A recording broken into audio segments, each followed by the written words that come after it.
And that's Pete Nelson with It Still Makes Me Smile from Northampton, Massachusetts.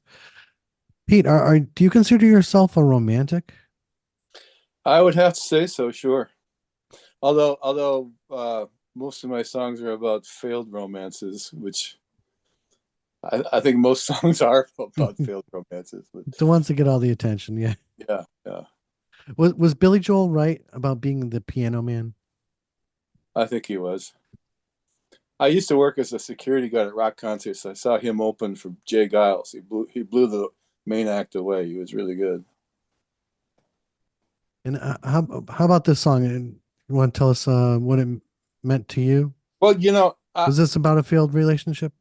I think it was more general, but it wasn't about anyone in particular. But I I grew up watching like variety shows, like Ed Sullivan or Dean Martin, and they had all these guys in tuxedos. We just lost the last two. As I think it was Tony Bennett and then Steve Lawrence recently. Oh. Like 2 weeks ago. But so these guys would come out in tuxedos and croon, and it kind of wasn't cool to like them. It was you wanted to be in the Beatles and the rock and roll. But me and my friends all admitted we really liked those guys in the tuxedos who were crooning. So I wanted to write one of those. I wanted to. I've never performed in a tuxedo, but maybe one day I will. Maybe I don't own a tuxedo, but It's great tune. It feels like a classic standard that you already know when you hear it. yeah. Which is always. I got a real book somewhere and started teaching myself those chords. Yeah.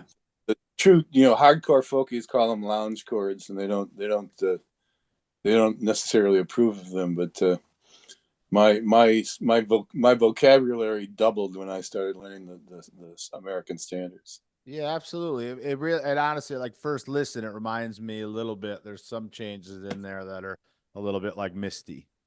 Yeah, probably. Yeah, it has that vibe to it, which is great. Yeah, It's and always I nice co when a song sounds familiar the first run through. You got a sure. good song. So Mm. I co-wrote Tom McClung, who was a local piano player. okay, Wrote the bridge because I'm not sure I ever modulated before then, and Tom came in and put the bridge on it, and he was like he was so good, people kept saying, why don't you move to New York? And he surprised us all and moved to Paris and started playing with Archie Shepp. So it's not a bad move. yeah, I used to see him every time I went to a wedding. I knew the band and I knew all the waiters because the band were playing music and the waiters were musicians who needed work. So let's go into a couple more songs by artists who are not with us today, but they were inducted into the Essential Western New England Songbook in 2023. We're going to start off with The Alchemists and go to Avery Sharpe. So here's The Alchemists, Type a Prayer.